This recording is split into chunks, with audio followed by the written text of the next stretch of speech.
Good afternoon, precious family. Welcome to another inspirational moment with Diamonds and Pears, courtesy of Precious Pear Charity. Today, we're talking about a topic dear to our heart. You know, the trend over the last few months actually has been talking about our well-being, both physically, mentally, emotionally. And one of the things when we had Dr. Igbuna on last time, we were talking about what we put in us. So we've got a food scientist today who's going to expand on that for us, especially from our background. I know, for example, that I love my pounded yam. So it's not all about salad all the time, but she's going to tell us, basically walk through stuff with us, give us simple recipes we can use with our everyday food at home and stuff like that. But as usual, I've got my lovely lady Tolu with me, and Tolu's going to do the honors of introducing our guest. Thanks, Elizabeth. Hi, everyone. Thanks for joining us today. May God bless you. So we have a lovely guest today, Abi Olayiwola. I'm just going to go through her bio in a little bit, read through her bio, and so we can get to know her a bit more. But I'll just reiterate on what Elizabeth said. So the last couple of weeks we've been trying to, because it's a stressful period. It's been a stressful period this year, all the lockdown and everything. So we're trying to tackle things like stress, things like, mental states and, all those kind of topics to help us live our lives better. And today we're going to be talking about diet as well, and how it affects us and all those lovely details. So who's Abi Olayiwola?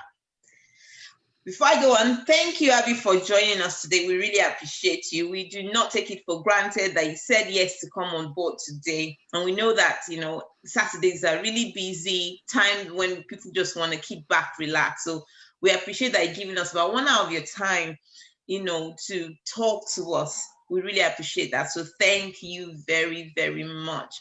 Abi Olayiwola started her journey with a National Diploma in Food Science and Technology from the MKO Polytechnic Abeokuta. I'm sure that Abiola Polytechnic Abeokuta.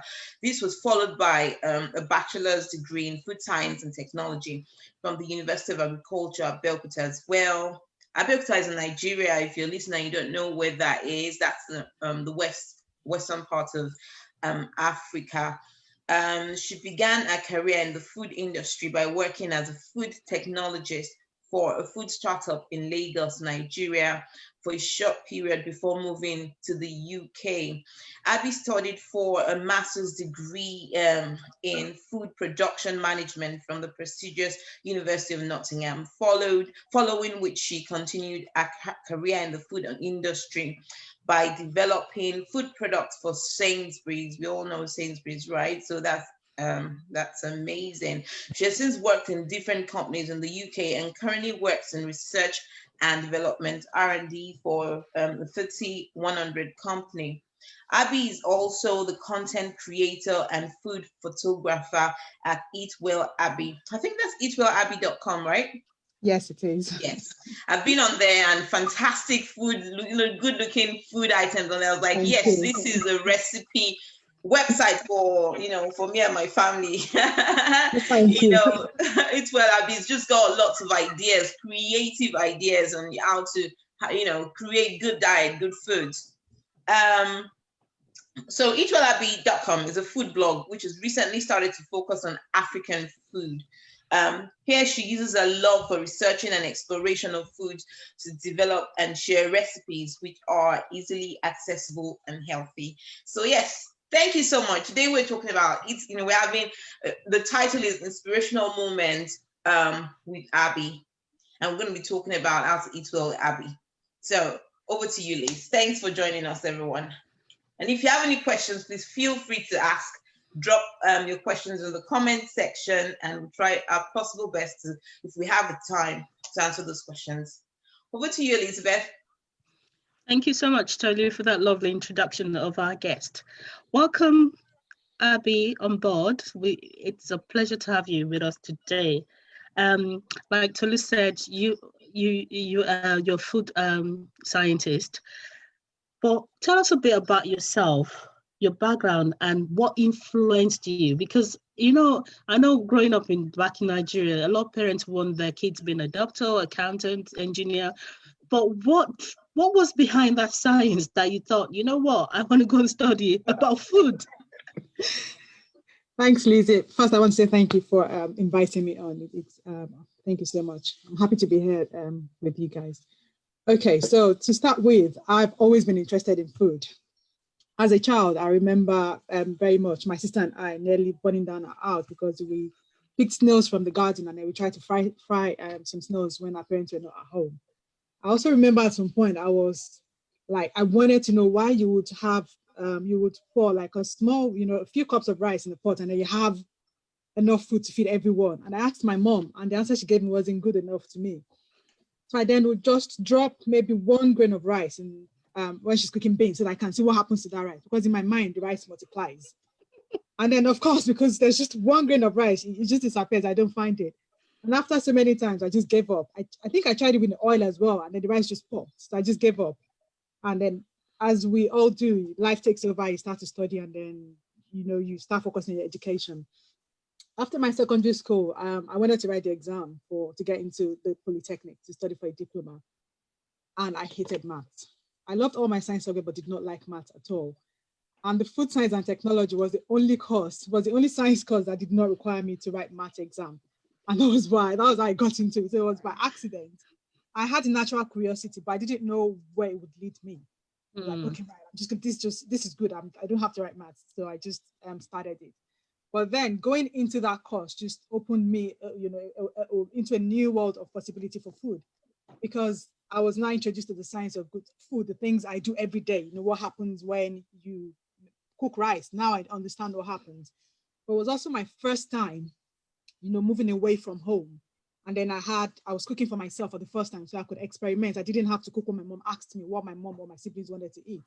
And so that means I could play around with food and I could experiment.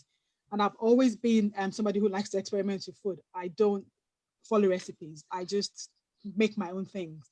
And my friends like coming to mine because they eat weird and some wonderful things sometimes. At the end of that diploma, I didn't need any persuasion. I knew that I wanted to study food science. I wanted to go more into that field. And I went into the university, worked a little bit, and then I came into the UK to study for my master's.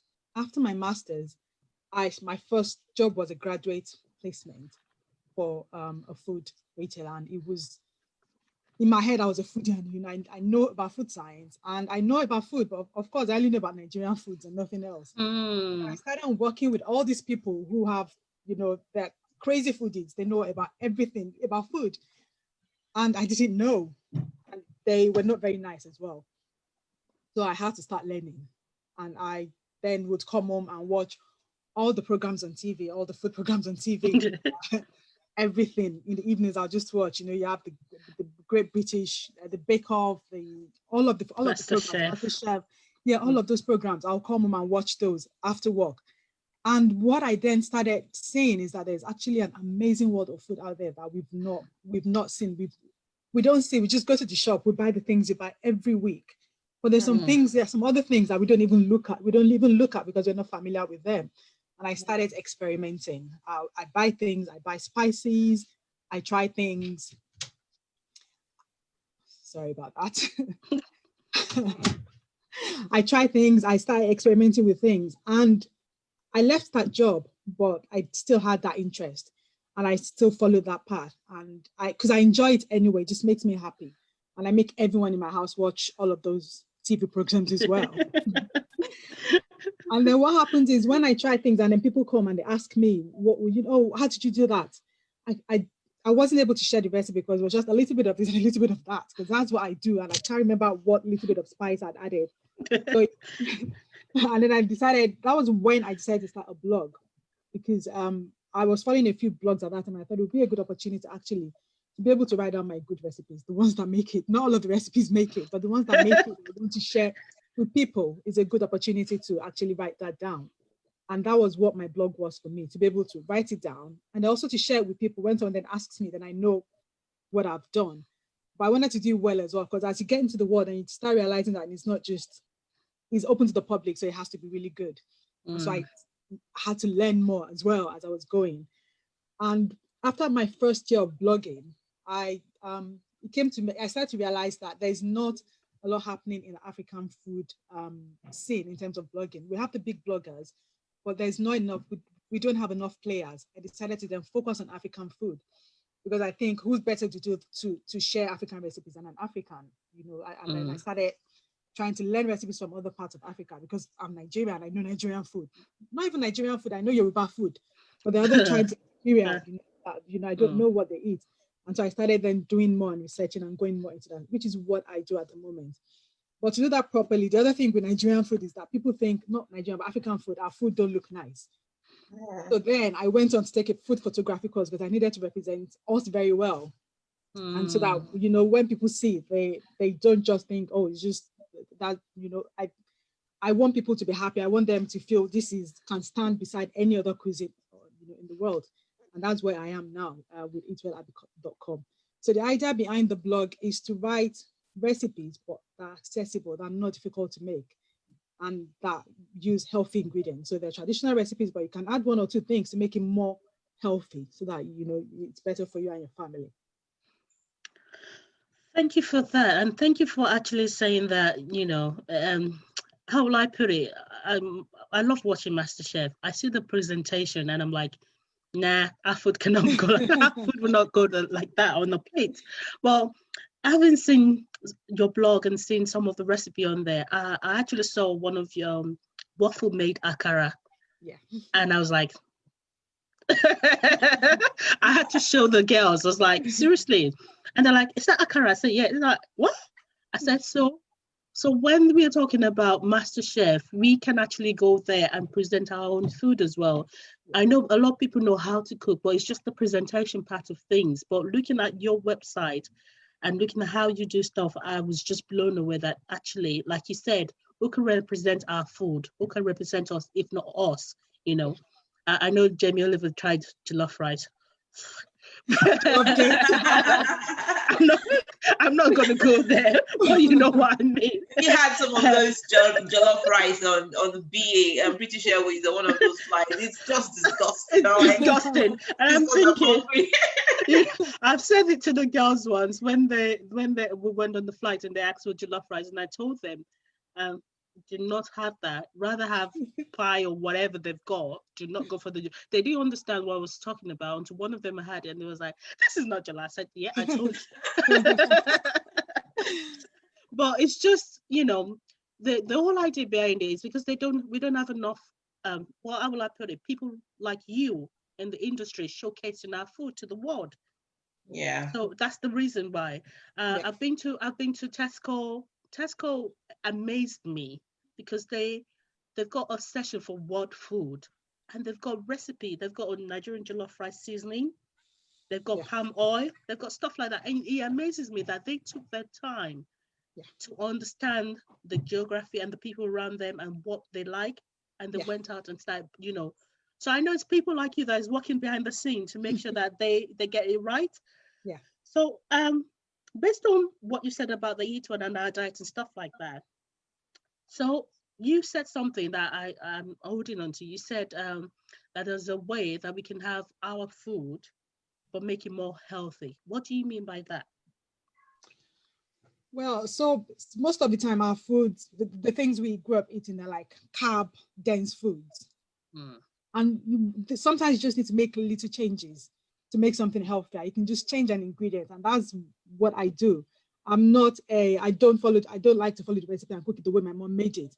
I want to do something different and add a different ingredient so that I feel like, okay, I'm adding some vegetable to this, for example. I'm adding something else, and that's where we need to get creative and not be stifled by, this is how my mom has always done it. We can't do that. We have so much information now, but also we have access to the things our parents didn't have access to.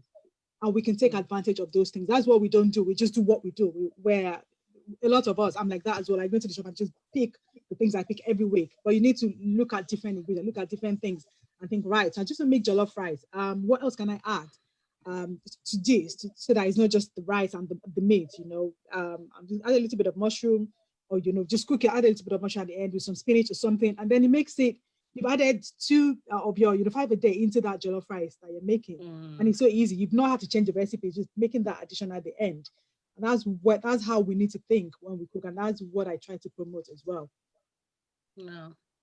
So it's just going adding the little touches to it. Exactly, yes. I've tasted one time spinach, but instead of it just being like the normal spinach or eforiro as we call it, it had kale and it had mushroom in it. And it tasted fantastic. And to me, I feel kale is not something I want to eat on a good day, but having it with spinach and the mushroom and the stockfish and all the stuff still was in it, but it made a lot of difference. And I found that mushroom as well it helps with iron level as well. So these are tiny, tiny things that make a big difference. And I know there's a phrase that says we are what we eat. So what does that mean? To me, if I eat eba, does that mean I'm eba? I just want to know. Because I know that, we're fond of saying that, but what's the actual meaning behind that? I know that I don't really love eba, but I love Gary, but I don't look like Gary. So what's that? What that means, our bodies are composed primarily of the food and drink we put in our mouths. So some things like oxygen that we draw from air around us, and there may be nutrients like vitamin D that we get from sunlight, and then probably bacteria from the environment. So in the literal sense, we're what we eat, because every food choice you make ultimately affects your health, not only the way you feel at the short term, but over the long period as well. So proper nutrition is crucial to leading a healthy lifestyle. And one of the reasons or ways your diet is going to play a critical role in determining your health is through lowering your risk of various diseases. So studies show that those that consume a diet largely composed of whole foods have a much lower incidence of various major chronic diseases. So really, we're what we eat, because how you feel, your energy levels, how you look, sometimes your hair, skin, they're all affected by what you eat. So what you eat makes a huge difference to who you are. And I think that's what that means, which is why we have to be careful and intentional about what we eat. Because a lot of times we're just hungry and we just, we don't have the time. We just move things down because of, we're all very busy. But you need to think about that, because we are actually what we eat. Whatever you eat with physical exercise would have, an effect on how you are at the end of the day, on your health and how you look and all of those at the end of the day. Oh, okay. So I know you said you're showcasing African cuisine in a way. So not just Nigerian food now. How many countries have you visited the recipe and have you done? If you don't mind me asking. I can't say that now, but I know I have Ghanaian recipes, I have Ugandan, I have Kenyan recipes, I have some recipes from North Africa as well. So I've tried to pick a few countries. A lot of my recipes are still with Nigerian and West Africa, because that's what I know more or know better, I try to then look and, learn about food from other places and then adapt those recipes to make it easier. Because one of the challenges we have is when we make recipes from those parts of the world, is because you don't have access to all the things you need to make. And then this is where we then need to start making substitutions. If it calls for something and you can find something else. So if it calls for a local vegetable, which you can't have, you have kale, you have spinach, you have collard greens, just use any of those. And then you still use all the spices, and then you just have a different vegetable and you still get that taste. And that's why we need to be, I know as Africans, we're very precious about our recipes. You just mentioned the Jamie Oliver, the jollof cake. But actually, for me, I think that's the way, because if you look at UK, there's so many of us here. But when you go to Tesco, so they have the natural, the places where you buy the ingredients, African ingredients. But if you go to the prepared food aisles, there's not a lot of African food there. Yeah. Our foods are not, they've not taken on as Indian food, other cuisines. Exactly. Because we're very precious. We don't want to change it. We need to learn to change it. Jamie Oliver he added coriander and parsley and asked you to add lemon to the jollof rice. Well, that's fine. But then it means people are not talking about jollof rice. The Guardian wrote about jollof rice. You know what I'm saying? People who would normally not have jollof rice now think about it. Because and the people would try it. It's not the way my mom would cook or I would cook it in my house. but they're thinking about it, and that's what we need to do. We need to adapt and not just do things the way we've always done them. Just when we live in the UK, wherever you live, just find what's around you. Make something. It's not always going to be representative, but just make something that makes you, as long as it makes you happy, you enjoy it. That's what matters. You're right, though, because people started talking about jollof rice once Jamie Oliver's. Exactly. And it's not like jollof rice has not been around for years, but people didn't really make any mention of it until that particular incident. Having said that, I know that there's some Tesco's that they've got ready-made moi moi in tin. Oh, okay. I've seen it once. And I was shocked, because when you're talking about representation of our food, but actually they partnered with someone who's a Nigerian to do that. So it's all about I was saying to Tolu, the next one I want to see is jollof rice, like Uncle Ben's and Uncle Ben's pack, That would be really nice, exactly. That'd be really nice. So because you can go, you can get a put in your plate, and food is ready. Voila. So, what out of our, part of the stuff we use, part of the ingredient you use, which one would you say it's a no that we should stop using? Because I remember some time back, UK Border Force was they banned palm oil for a while, because they said the palm oil coming into the country had iodine in it, and they did some tests. They're very particular about testing the food that comes into the country. So, but later on, when everything was okay, they banned from some country, but they were allowed some country to import in from some country. So, as part of our diet and part of what we eat as Africans, or as people largely, actually, what would you say is a no for us to stop having too much of, or as tiny of example, Maggie cube, things like that? Which one? Yeah. So first, I want to say I'm an advocate of not excluding food without a reason. So I'm not going to say don't eat this or don't eat that. You can enjoy everything as long as you do it in moderation, and you're intentional about it. You're not eating. The important thing is to make sure that you're not eating over processed food, things that have long chemical lists, on them. So one of the things that, if you want to take anything away from here, what I want you to take away is that you look at the ingredients when you're buying food. If you start seeing things that not what you expect to see are things you can find at the shop or at the market. Once you start seeing chemicals and things like that, then you know that there are additives in there. And on the ingredient list, also know that they list them in order of predominance.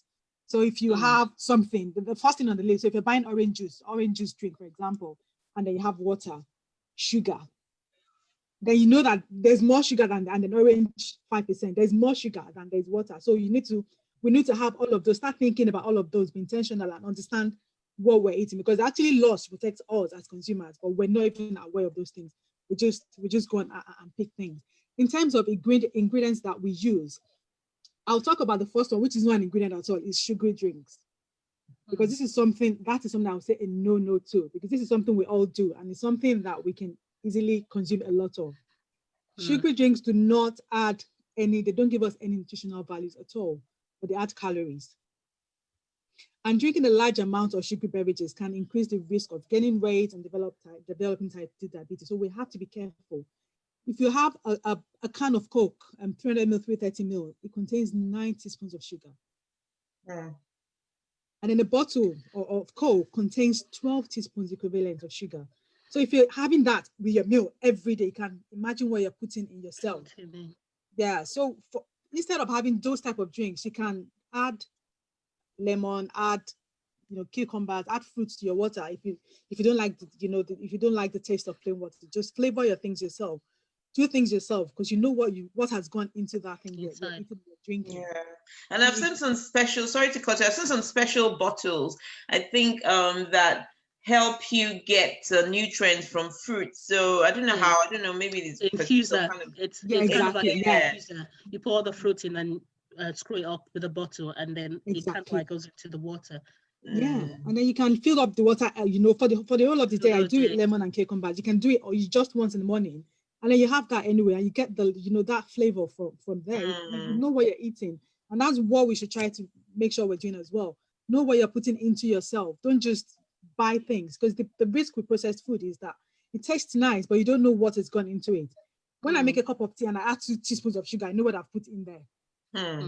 But when someone gives me a cup of tea and oh, that tastes really nice. You know, I've just bought chai latte from Starbucks and has 6. I don't know. It tastes really nice, but it could have like 6. I don't know. I'm not saying it does. It could have 6 teaspoons of sugar, and I would not even know. It just tastes nice. So when you make things yourself, you know what has gone into it. The other thing was Maggi, which you mentioned. I would like to talk about that. So Maggi, no, bouillon cubes. What about, we call them. They are great because they give our food flavor, but they're not particularly good for us. And I'm talking more about the ones we use in Africa. Because that's why we keep saying, if you go, because I remember when I first came into the UK and I ran out of my Knorr and then I went to the shop to buy one from my local supermarket. It didn't taste as nice because they use ingredients. And that's because we're used to eating monosodium glutamate. So how we use Maggi is very wrong because we use it with salt. Salt is sodium. The Maggi itself contains sodium. So if you look at the Nigerian nut chicken, the first thing on the list is salt. Remember what I said, like the predominance. When you look at the first thing on the list is salt. And then it's followed by E621. That's monosodium glutamate. That's another sodium. And there's another thing on the list, E627 is another sodium. They're like the first 4 things on the list. They're all things that have sodium in them. And then we use that in addition with salt. We know that excessive consumption of sodium, can lead to high blood pressure. Sodium is a mineral, it's something we need for our bodies to function well. But when we eat it too much, it's not good for us. And that's what we do with Maggi. So we need to learn to use it in moderation. And it's hard because this is not something we just started with. It's not a habit we picked up yesterday. We've always eaten it. So the way we can change is by making small but incremental changes. That's where we need to start. If you make a huge change at once, you're not going to like it and then you're just going to go back. But if you make a small change, just reduce anyway, start by reducing the quantity. And then over time, you take it out totally.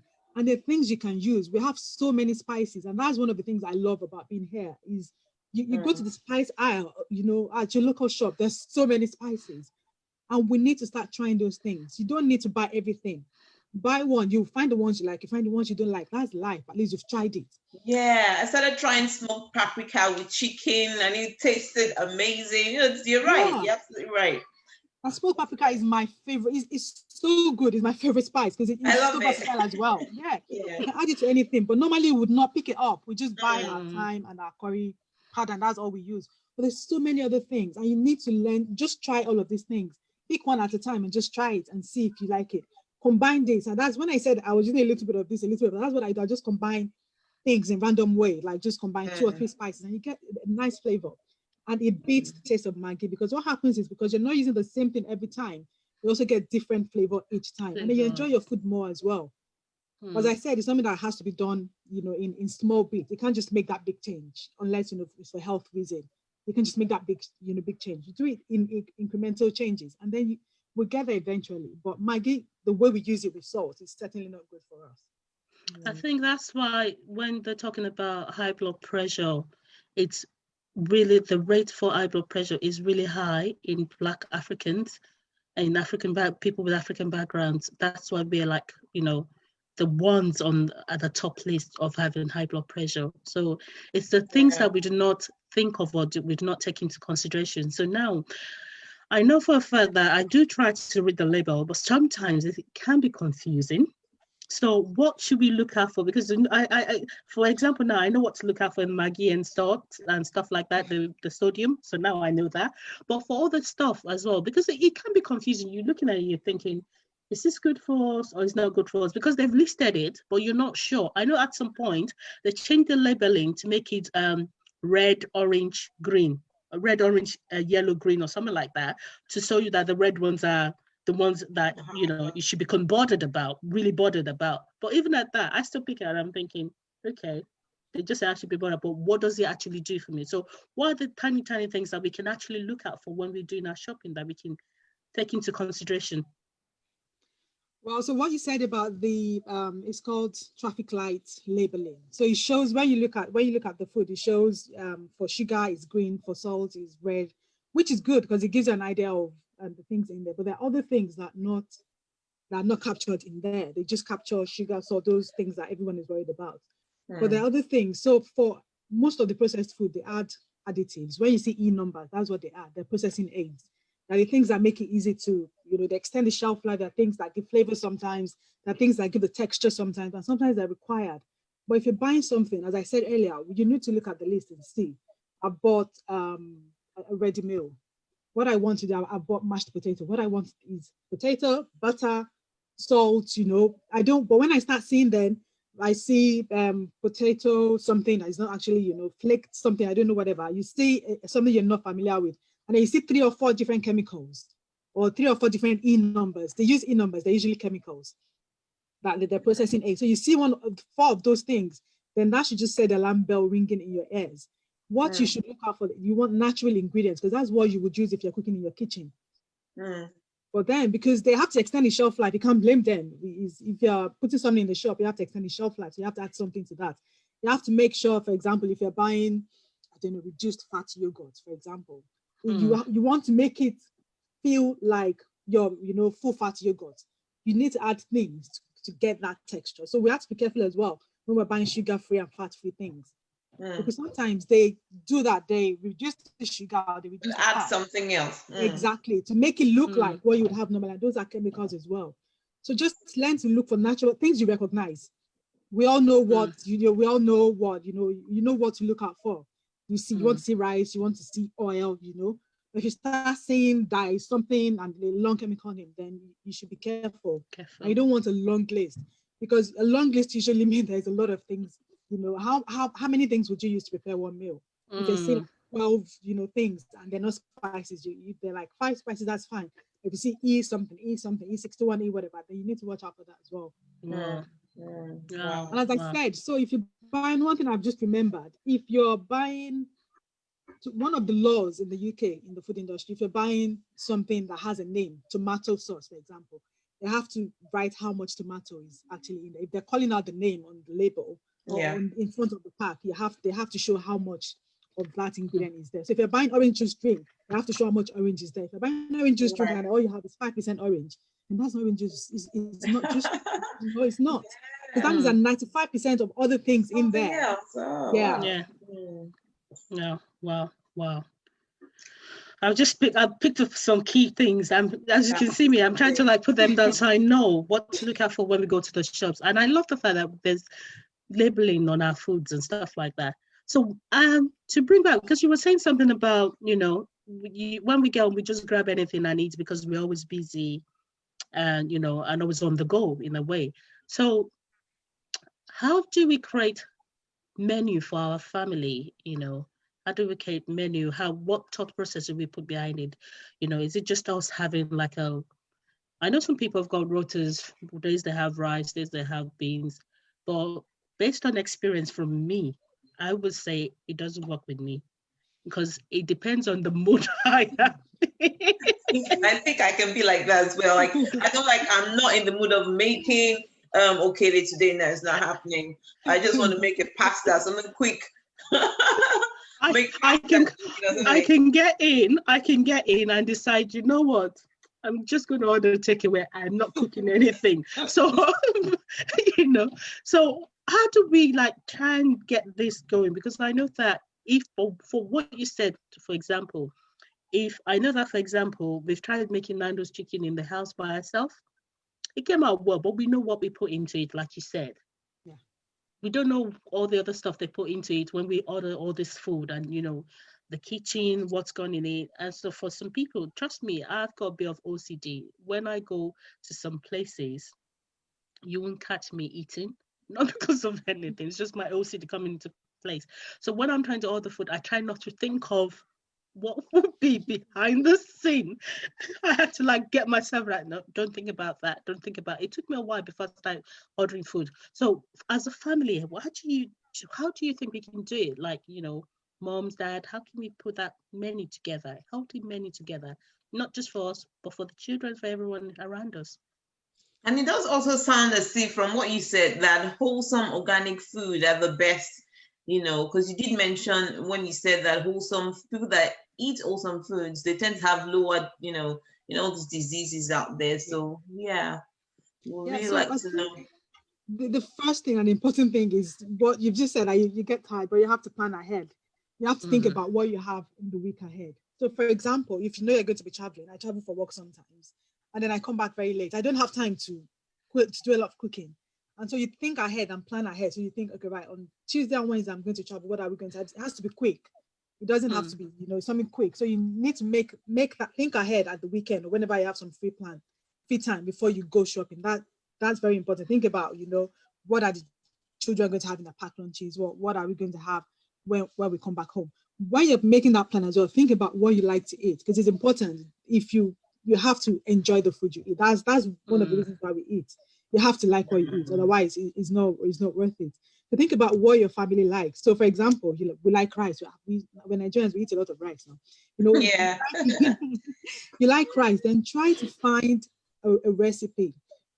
Try to find a new recipe, at least one new recipe, maybe once in a week or once in 2 weeks. Because what you can then do is you find some keepers, you find some you don't like. The ones you like will then go on into your repertoire for your meals for next time, because you can make that easily now. So try to think about that when you're planning as well, that what is that new thing we're going to try with rice this week.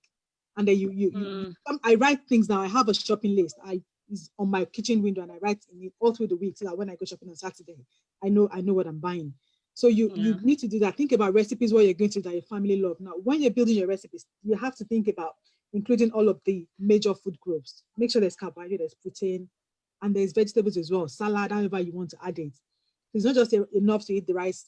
We eat rice with soup, and that's what we do normally.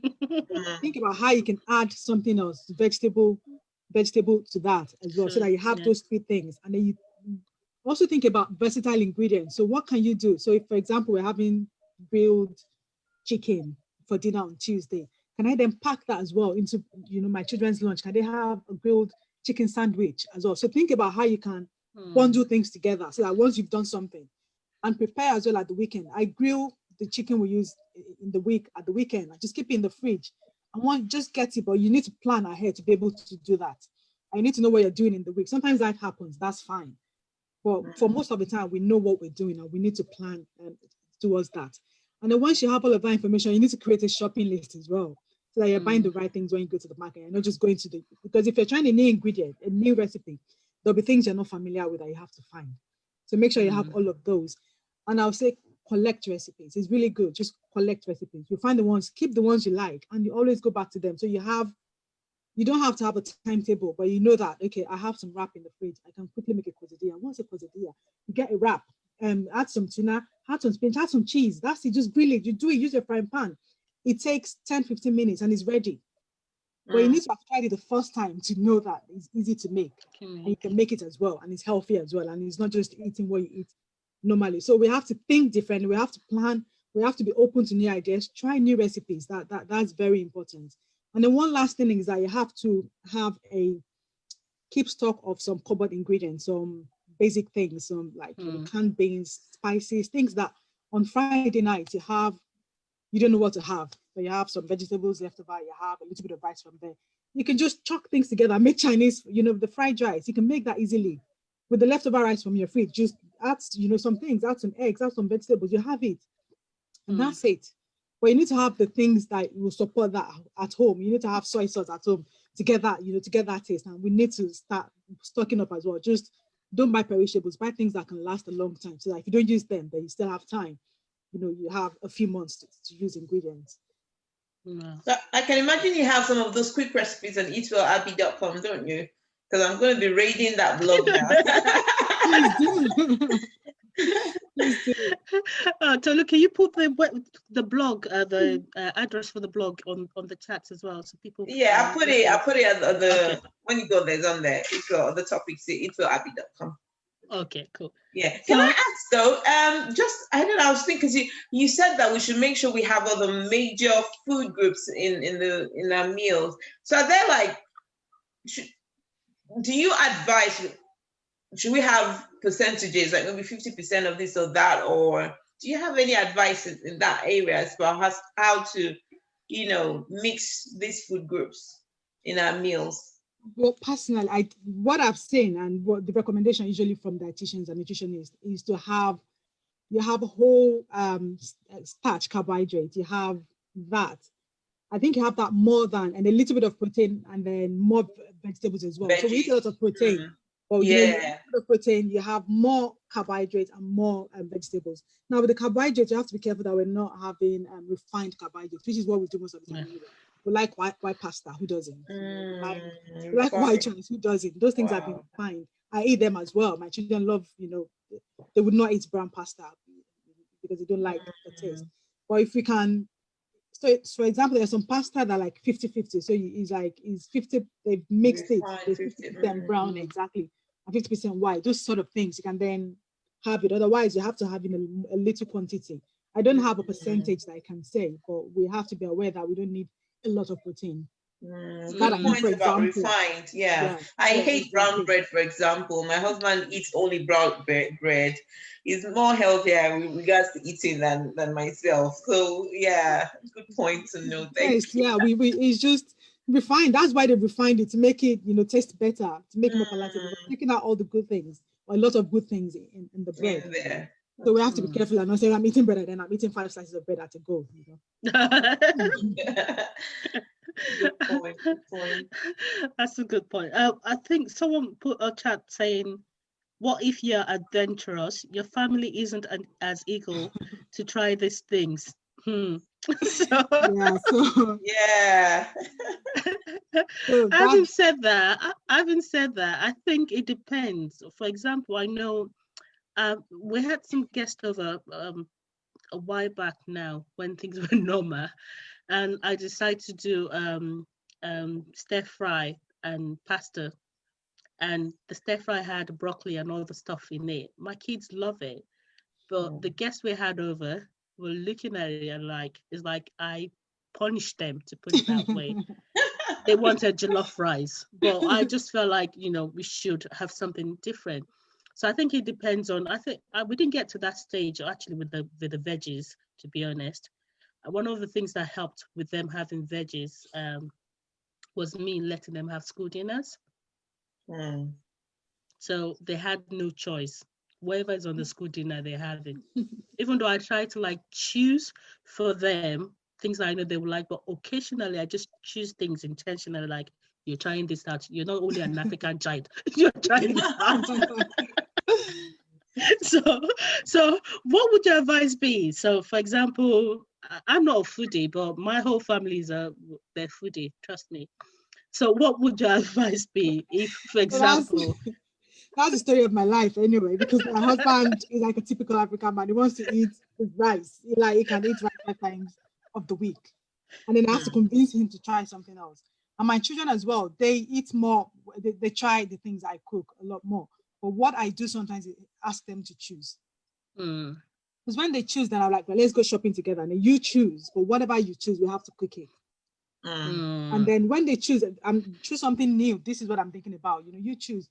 And when they choose, they become involved. They help you to prepare it, because they've helped you to prepare it anyway. They're testing it. We all do when we cook food. If it tastes nice, they'll eat it. My younger daughter doesn't like the color. She doesn't like yellow. She doesn't like sweet corn. She just thinks, I don't know what is in her head. When she's like, I don't like it. And then once I'm like, okay, we're making pasta. Tuna pasta is like my easy go. My like just mix tuna pasta into mayonnaise and then add a little bit of veggies. It's like, right, we're going to add sweet corn. Or you go and talk to your sister, you decide what we're adding. And then they couldn't agree what vegetable we could add. And at the end, they concorded that, okay, we'll add sweet corn, because you're not having it. They wanted the pasta, but you didn't want the vegetable. Like, well, you need to decide, we're adding one vegetable. And they came back and they added and they liked it. But the problem with people is that we don't really like to try new things. That's what my husband doesn't like to do. He doesn't like to try new things. So he sees like, you know, I'd rather have something I'm familiar with. But once you can get them to taste, and the other thing is, what I say to them is that you don't have to eat it. Taste it. What I do like is you looking and saying, I don't want it. Taste. You may not like it. I see things that I don't like, and I'm not going to force myself to eat it.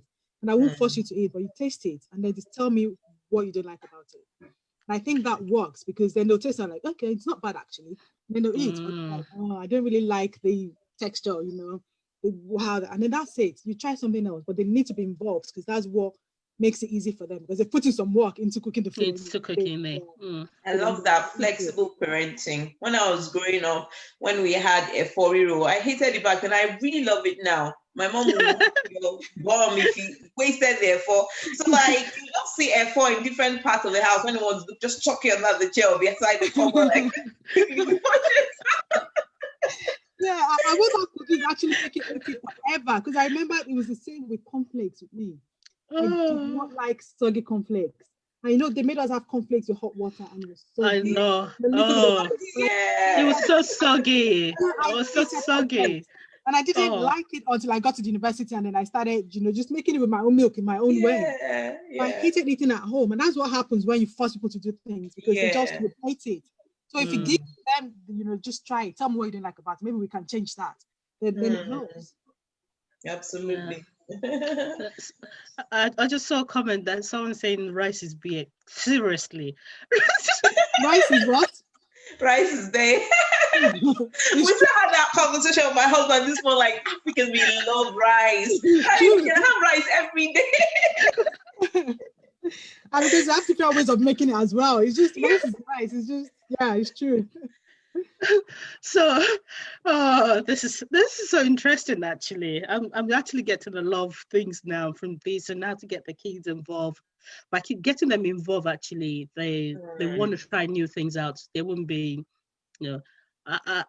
well for me I don't really like trying new things out. I would rather push someone else to try it and give me feedback before I will have it. Use someone else as the guinea pig.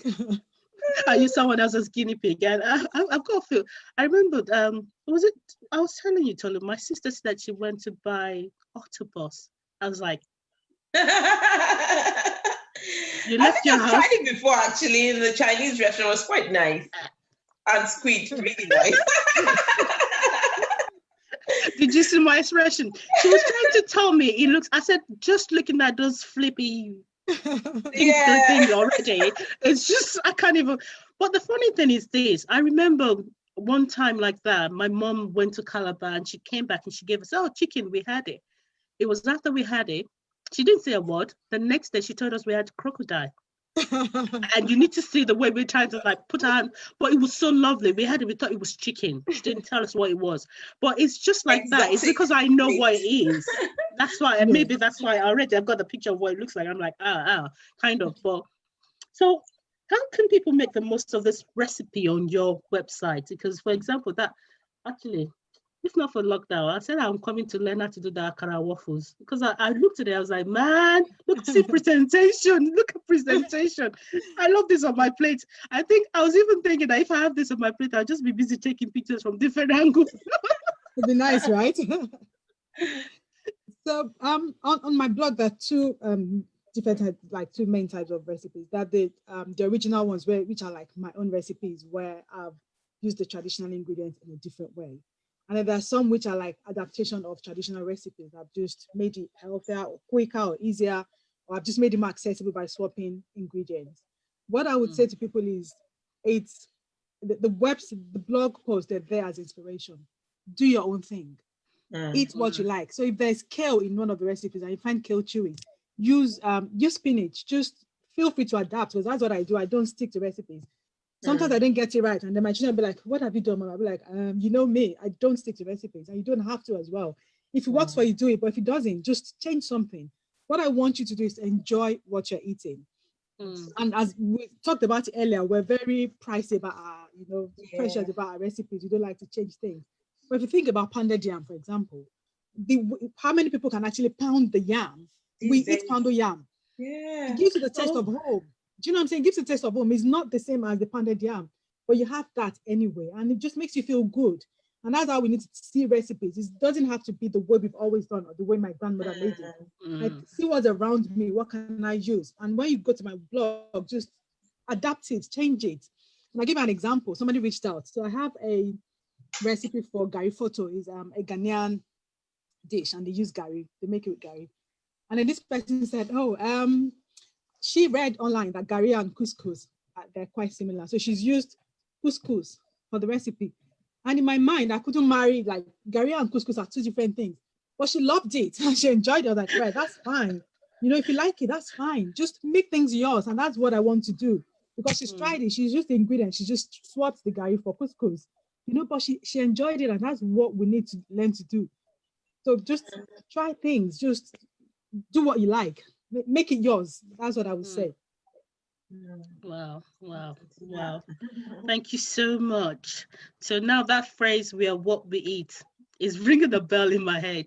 Because normally I used to think, but I haven't said that. Every time anyone says that to me, I'm thinking, so I've found the jam, this one, that one. Why don't I look like them? But now it actually makes sense. All the components in it, all the adjectives as well. And the foods, they have an impact on every part of our body.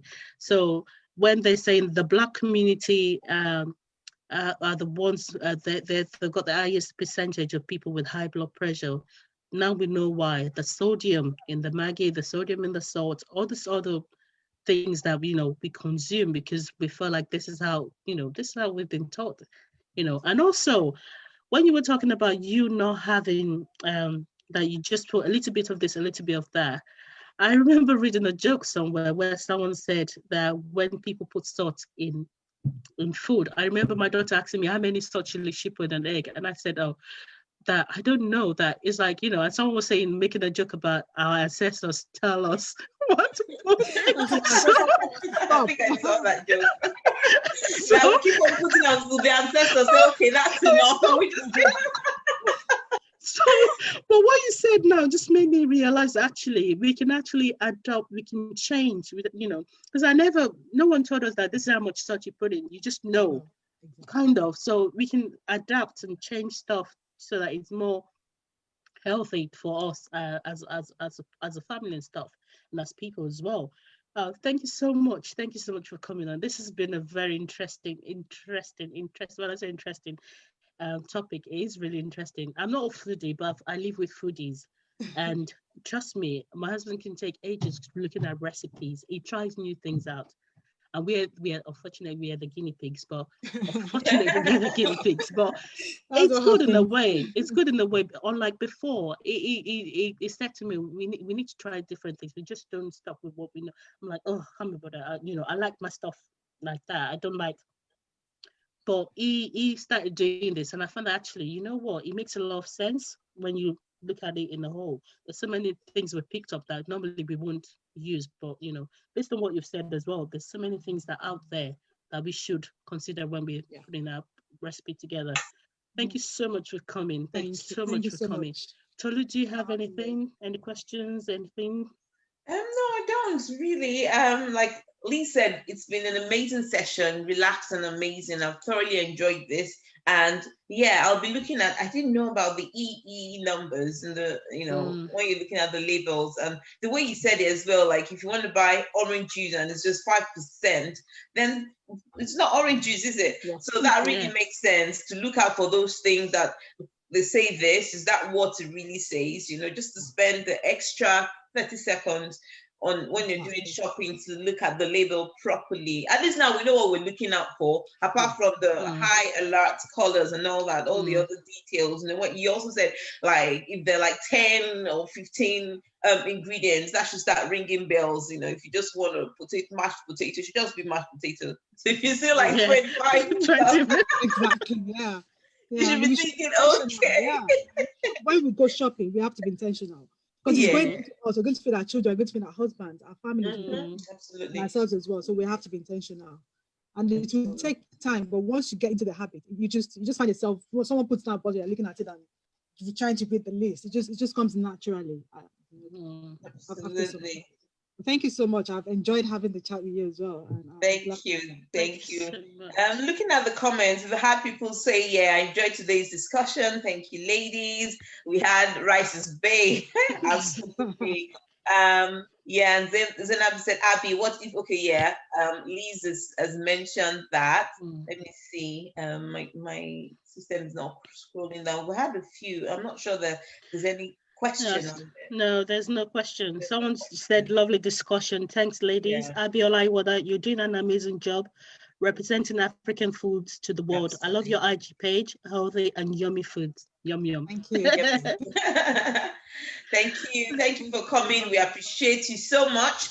God bless you. Hopefully we can invite you again in future. We can have more conversations with you. That would be great. Yeah, I'll be happy to join you. Fantastic, fantastic. Thank you, Liz. Thank you Thank for you so hosting much. as usual. Thanks, Thank you, thanks, all the everyone. guests. Yeah. Thank Have you. a fantastic week, everyone. Bye. Bye.